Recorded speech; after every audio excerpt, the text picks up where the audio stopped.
version of the altar that's in front of you. So it is still showing the same types of things that you can see at the end if you come up closer. But notice all the candy. Spirits eat. It's considered a symbiotic relationship. Humans feed spirits, and spirits do work for humans. You are expected to bargain with them. If you want something, you say, Legba, I will give you lots of candy if you will do this for me, and once you do it, I'll give you a feast. I will make you rice pudding, I will cook you, some chicken. That's how it works.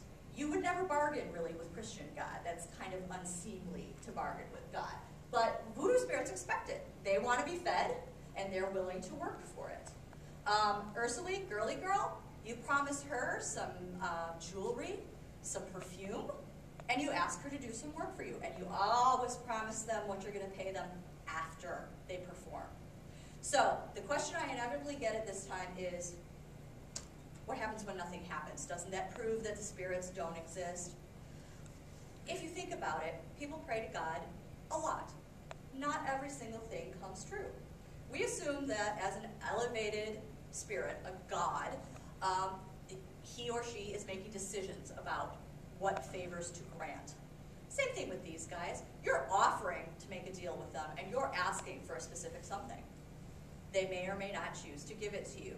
Vodouists don't see that as proof of existence or non-existence. I asked a voodoo priest down in New Orleans, I said, what happens if, somebody does voodoo spell or something on me, and I don't believe in voodoo? And he looked at me and he said, if someone works a spell on you and you don't believe in voodoo, the same thing happens if you step off a cliff and you don't believe in gravity. It's called faith. This is a religion like any other. They have faith. And so critics will try to say, well, why did Haiti have an earthquake? If voodoo were really a religion and was really good, then there wouldn't have been this earthquake. Why did we have an earthquake in China? Why did we have one in Venezuela? Why did we have hurricanes? So those are just typical things that the critics will say. Can you give me another slide? Close-up, smaller version of the ancestor altar.